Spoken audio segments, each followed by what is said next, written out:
ہم ٹرین پر سوار ہو کر جھیل ملاوی کے مشرقی کنارے پر واقع ویلا کبرال کے ریلوے اسٹیشن پر اتر گئے۔ ابھی اس ملک کا نام نیاسالینڈ ہی تھا۔ ہم نے آخری ڈبے سے اپنے خچروں کو اتارا اور جھیل نیاسا کی طرف روانہ ہو گئے۔ اب ہمیں جھیل پار کر کے لیونگ سٹون نامی قصبے سے زمبابوے کے بارڈر کے ساتھ ساتھ سفر کرتے ہوئے وسطی افریقہ کے ملک زائر میں داخل ہونا تھا۔ اس ملک کے شروع میں گنجان جنگل تھے اور شمال کی طرف صحرا۔ ہم نے رات کو ایک جگہ آرام کیا اور اگلے دن نقشے کے مطابق اور مقامی لوگوں کی رہنمائی میں جھیل نیاسا کے کنارے آ گئے۔ اس جھیل کا نام وکٹوریا جھیل بھی تھا۔ یہ وہی جھیل تھی جسے مشہور انگریز سیاح لیونگ سٹون نے دریافت کیا تھا اور جو دریائے نیل کا منبع بھی ہے۔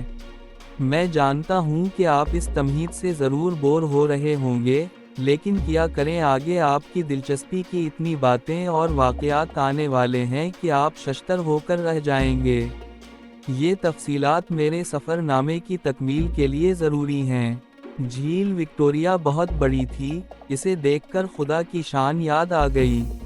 میں حیران تھا کہ عین خشکی کے درمیان سمندر جیسی وسیع جھیل کہاں سے پیدا ہو گئی۔ ہم نے جھیل کو ایک بہت بڑے بجرے کے ذریعے پار کیا، جس میں کئی گھنٹے لگ گئے۔ اس قصبے میں ہم نے رات ایک سرائے میں گزاری۔ وہاں سرائے میں ایک بوڑھے نیگرو سے ملاقات ہوئی۔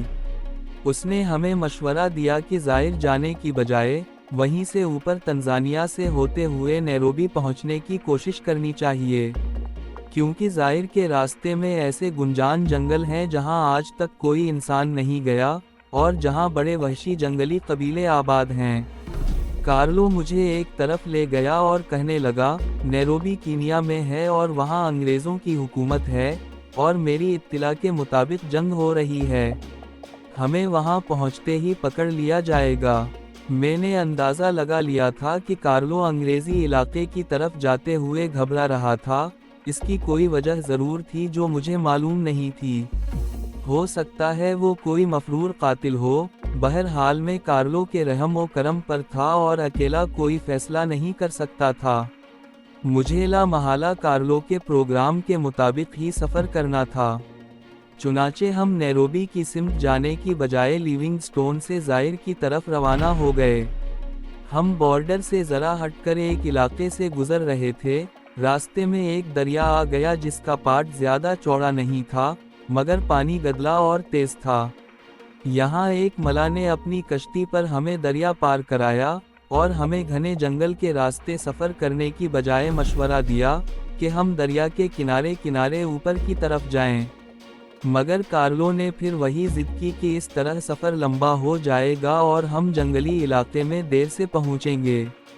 چنانچہ ہم دریا کو چھوڑ کر جنگل میں داخل ہو گئے۔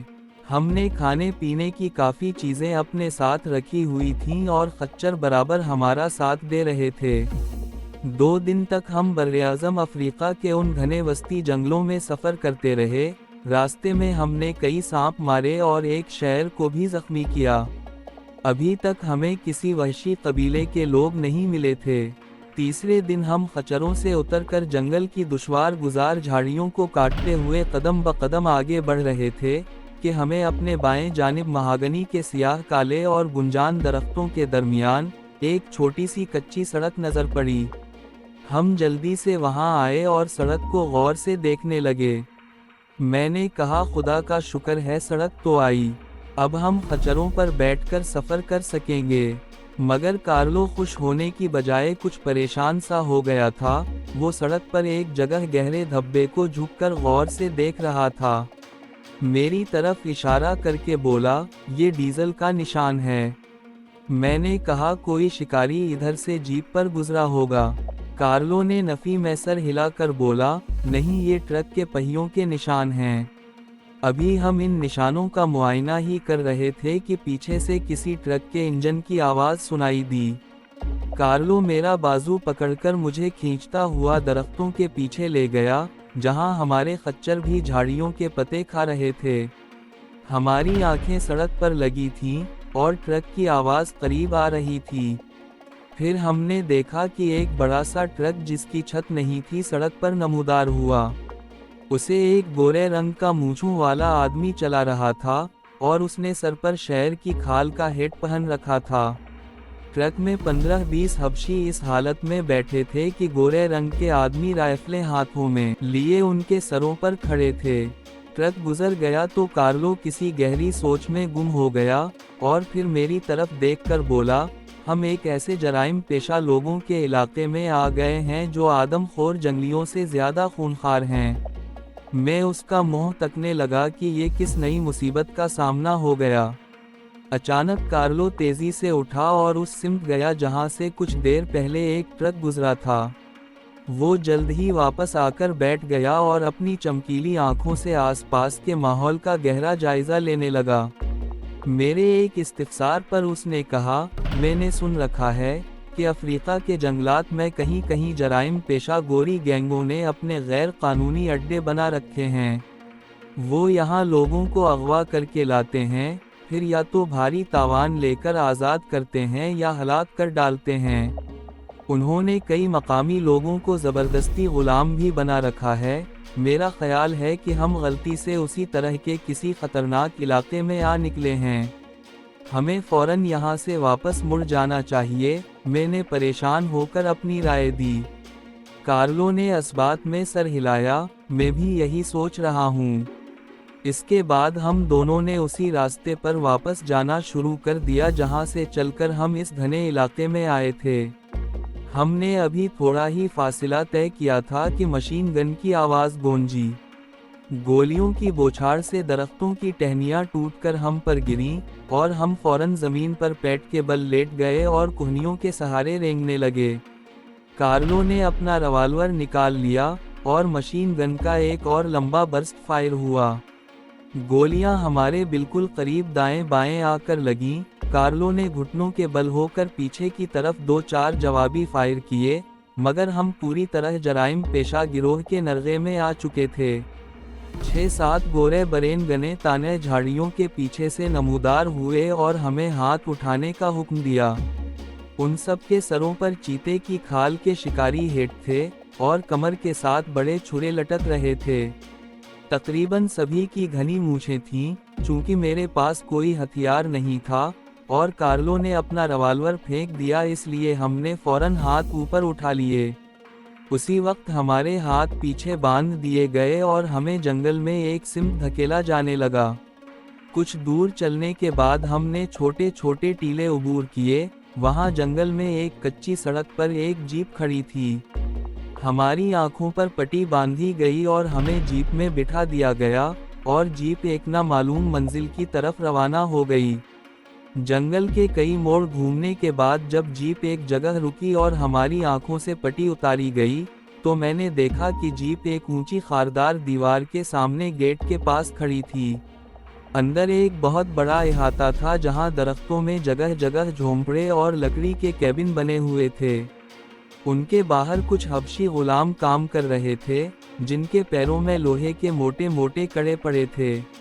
हमें एक कैबिन में ले जाया गया जहां एक सफ़ाक शक्ल वाला भारी भरकम गोरा आदमी लकड़ी की मेज पर दोनों टांगें रखे पाइप पी रहा था। उसकी बड़ी घनी मूछें थीं और उसने शिकारियों वाला लिबास पहना हुआ था। कमर में पिस्तौल लगा था और मेज पर एक बरेन गन रखी थी।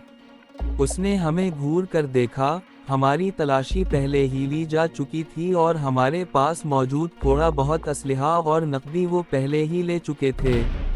ये गोरा इस गिरोह का सरगना था और उसे वहाँ चार्ली के नाम से पुकारा जाता था। हमें सबसे पहले 3 दिन तक एक गड्ढे में डाला गया, जहाँ ऊपर से रस्सी के जरिए हमें खाने के लिए डबल रोटी और पानी मिलता था। इसके बाद एक दिन सुबह से शाम तक हमें एक दरख्त के तने से बांध कर रखा गया और पीने के लिए पानी भी ना दिया गया। अगले रोज चार्ली ने हमारा अलग अलग इंटरव्यू किया ताकि ये मालूम कर सके कि क्या हमारे ऐसे रिश्तेदार हैं जो हमारी रिहाई के एवज तावान अदा कर सकेंगे। जब चार्ली को पता चला कि मैं एक मफलूक अलहाल आवारा गर्द हूँ और कार्लो एक साबित बहरी कज़्ज़ाक़ है जिसने तौबा करके वापस अपने वतन चीन जाकर शरीफाना जिंदगी गुजारने का इरादा किया था, तो वो गुस्से से भर गया। उसी रोज उसने कार्लो को दरख्त से बांधा और मेरी आंखों के सामने बरेन गन का बर्स्ट मारकर हलाक कर दिया। मैं सकते में आ गया और मुझे लगा शायद अब मेरी बारी है, मगर चार्ली ने हुक्म दिया कि मेरे एक पाँव में लोहे का कड़ा डालकर मुझे जमीन खोदकर साफ करने के काम पर लगा दिया जाए। कार्लो इतनी आसानी से मार दिया जाएगा, ये बात मेरे वहम और गुमान में भी नहीं थी। मैं इन जराइम पेशा और खूनी लोगों में बिल्कुल तन्हा और बेयार सौ मददगार रह गया था। जराइम पेशा गोरों का ये अड्डा एक बहुत ही महफूज और फरार के लिए नामुमकिन जगह पर बनाया गया था। एक जानिब एक ऊंची पहाड़ी थी जिसके ऊपर 2 मशीन गन पोस्टें बनी थीं जहां 24 घंटे पहरा दिया जाता था। बाकी 3 अतराफ को एक दरिया ने घेरे में ले रखा था। उसकी सुर्ख दलदली रेत पर हर वक्त 15-16 मगरमच्छ लेटे रहते थे। उनकी मौजूदगी में दरिया के करीब जाना खुदकुशी था। अहाते के इर्द गिर्द ऊंची खारदार दीवार थी जिसमें हर वक्त बिजली का करंट जारी रहता था। यहाँ से फरार नामुमकिन था। संगदिल चार्ली उन मगरमच्छों के आगे कई मगरूर गुलामों को डालकर उन्हें आदमखोर बना चुका था। अड्डे पर दूसरे हबशी गुलाम भी काम करते थे, मगर हमें एक दूसरे से बात करने की इजाज़त नहीं थी। रात को मुझे एक झोंपड़ी में धकेलकर जंजीर से बांध दिया जाता। मैं सोचता कि ये किस नई मुसीबत में फंस गया हूँ और ना जाने इस अजाब से कब निजात मिलेगी। उसी तरह 2 महीने गुजर गए। फिर मूसलाधार बारिशें शुरू हो गईं, इतनी शदीद बारिशें कि मैंने बर्मा के जंगलों में भी ऐसी नहीं देखी थीं। मुझे दुनिया में जारी जंग की सूरत-ए-हाल का कोई इल्म नहीं था। एक दिन में चार्ली के कैबिन के बाहर क्यारियों में ताज़ा मिट्टी डाल रहा था कि अंदर रेडियो चल रहा था। अंग्रेजी में खबरें हो रही थीं और मैंने कान लगा दिए तो मालूम हुआ कि अमेरिका ने हिरोशिमा पर कोई बड़ा ज़बरदस्त एटम बम गिरा दिया है। जापान ने हथियार डाल दिए थे और इत्तेहादी फौजें बर्लिन में दाखिल हो चुकी थीं। ये खबर सुनकर मुझे इत्मीनान हुआ कि कम अज़ कम अब मैं जापानियों की कैद से हमेशा के लिए आज़ाद हो गया हूँ। अगरचे मैंने पिछले सयाक़ को इस बात में जापानियों का जिक्र नहीं किया था, लेकिन जंग के खात्मे का एहसास एक बड़ी तसल्ली थी। मगर मेरी ज़िंदगी अब भी उन जराइम पेशा गोरों की कैद में एक अजाब बन चुकी थी, जहाँ से फरार का कोई रास्ता नहीं था। अहाते के अतराफ खारदार बिजली की बाड़ थी और सिर्फ एक तरफ आदमखोर मगरमच्छों से भरा खूनी दरिया था। उसी दरिया की तरफ से हफ्ते में एक बार एक बूढ़ा हबशी अपने साथ एक 15-16 साल की नेग्रो लड़की के साथ कश्ती में ताज़ा फल और सब्जियां लेकर आता था। मैं इन कैदी गुलामों में सबसे कम उम्र और वाहिद साफ रंगत का था। चुनाचे बूढ़ा हबशी मेरे करीब से गुजरते हुए मुझे हमेशा गौर से देखता था और मुझे उसकी आंखों में हमदर्दी नजर आती थी। एक शाम में दरिया किनारे वाली खारदार बाड़ के पास घास काट रहा था कि मैंने उस नेग्रो लड़की को देखा। वो प्लास्टिक का एक खाली थैला लिए शाम की हल्की धुंध में बार बार पीछे मुड़कर देख रही थी। वो झाड़ियों की ओट लेती हुई सीधी मेरे पास आई और टूटी फूटी अंग्रेजी में सरगोशी की, किया तुम यहाँ से भागोगे? ये बात सुनकर मैं हैरत से उसका मुंह तकता रह गया और फिर असबात में सर हिलाया। उसने मजीद कोई बात नहीं की, बस ये कहकर खारदार बाड़ की तरफ चल दी कि कल रात अपने झोंपड़े में तैयार रहना। मेरे दिल में खुशी की एक लहर दौड़ गई। मुझे समझ नहीं आया कि ये अचानक नेकी का फरिश्ता कहाँ से आ गया है। मेरी ये जिंदगी मुल्क के शहरों, सहराओं, खौफनाक जंगलों और समंदरों में मेरी सियाहतों का हिस्सा थी। ये मेरी नौजवानी का ज़माना था और मेरे अंदर मुसीबतों और तकलीफ़ों को बर्दाश्त करने की ज़बरदस्त सलाहियत मौजूद थी। इस खाना बदोशी ने मुझे बहुत कुछ सिखाया और ज़िंदगी के गहरे हक़ाइक़ से रोशनास किया। मुझे ऐसे तजर्बे हासिल हुए जो घर बैठकर हासिल नहीं हो सकते थे। इन तजर्बों से एक अहम बात मुझ पर वाज़ेह हुई कि हमारी एक मादी यानी जिस्मानी ज़िंदगी है, मगर एक रूहानी या गैर मादी ज़िंदगी भी है। हम उसे देख तो नहीं सकते, मगर कभी कभी उसके बड़े वाज़ेह इशारे बल्कि सबूत हमें ज़रूर मिल जाते हैं। یہ تمہید میں اس لیے باندھ رہا ہوں کہ میری آپ بیتی میں اب ایک ایسی شخصیت نمودار ہونے والی ہے جس کا ہماری مادی زندگی سے کوئی تعلق نہیں تھا۔ میں یقین سے نہیں کہہ سکتا کہ وہ ضرور کوئی روح ہی تھی، لیکن مجھے یقین تھا اور اب بھی ہے کہ یہ شخصیت غیر مادی ہے، اور ہماری دنیا سے اس کا صرف اتنا ہی تعلق ہے کہ وہ کبھی کبھی ہم سے رابطہ قائم کر لیتی ہے۔ اب میں کہانی کو وہیں سے شروع کرتا ہوں جہاں میں نے اسے چھوڑا تھا۔ مجھے اس خطرناک گروہ کی قید میں پڑے ہوئے 2-3 مہینے گزر گئے تھے۔ وہ نیگرو لڑکی اور اس کا بوڑھا دادا جو مسلمان تھے، کسی طرح جان چکے تھے کہ میں بھی مسلمان ہوں، اور انہوں نے مجھے یہاں سے نکالنے کا فیصلہ کر لیا تھا۔ میں سوچتا رہا کہ یہ لڑکی اور اس کا بوڑھا دادا مجھے اس مضبوط احاطے سے کیسے باہر نکالیں گے۔ وہ گیٹ سے آتے جاتے تھے، جہاں پہریدار ہر وقت لائٹ مشین گنے لیے موجود ہوتے تھے۔ اس رات مجھے بالکل نیند نہیں آئی اور میں اپنے جھونپڑے میں جاگتا رہا۔ آدھی رات کے وقت جب جنگل پر سناٹا چھا گیا، تو مجھے آہٹ سی محسوس ہوئی۔ میرے جھونپڑے کا کوئی دروازہ نہیں تھا، باہر ستاروں کی بہت ہی دھیمی، غبار کی طرح کی روشنی میں مجھے ایک سایہ اپنی طرف آتا دکھائی دیا۔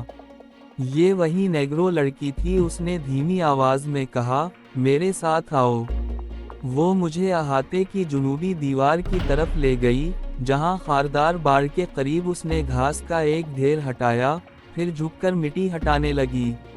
نیچے ایک تختہ تھا، اس نے تختہ اٹھایا تو وہاں ایک تاریک زینہ دھندلا سا نظر پڑا، اور یہ ایک سرنگ تھی۔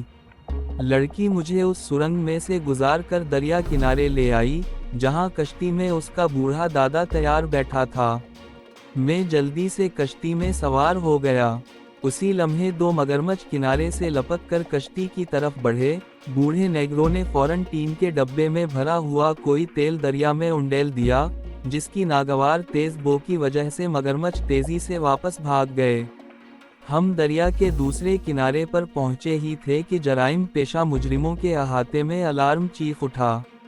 ساتھ ہی دریا پر سرچ لائٹ کی روشنی پڑی اور دریا میں اسٹیمر کے سٹارٹ ہونے کی آواز آئی۔ بوڑھے نیگرو نے جلدی سے کشتی کھینچ کر جھاڑیوں میں چھپا دی اور مجھے کہا، یہاں سے شمال مغرب کی طرف بھاگ جاؤ۔ آگے 2 دن کا سفر ہے اور موریتانیہ کی سرحد آ جائے گی۔ وہ مسلمان ملک ہے، ہم بھی مسلمان ہیں اور ہمیں معلوم ہے کہ تم بھی مسلمان ہو۔ اب نکل جاؤ، یہ لوگ تمہارا پیچھا کریں گے مگر اب جو خدا کو منظور۔ بوڑھے نیگرو کے یہ الفاظ سن کر میں نے رات کے گھپ اندھیرے میں، کندھے تک آتی ہوئی گھنی جھاڑیوں میں دوڑ لگا دی۔ تھوڑی ہی دیر بعد جرائم پیشہ لوگوں کا اسٹیمر دریا کے اسی کنارے پر آ گیا، جس کے ساتھ ساتھ میں جنگل میں بھاگ رہا تھا۔ وہ میرے پیچھے لگ گئے تھے، اور وقفے وقفے سے جنگل کی فضا فائرنگ کی آواز سے گونج اٹھتی۔ میں رکا نہیں اور اندھا دھند بھاگتا گیا۔ امید ہے کہ آپ کو ہماری ویڈیو پسند آئی ہوگی۔ اچھی لگی تو لائک اور کومنٹ کر کے ہماری حوصلہ افزائی کریں اور اپنے دوستوں کے ساتھ شیئر کریں۔ اور نئی کہانیوں کے لیے چینل کو سبسکرائب کرنا نہ بھولیں۔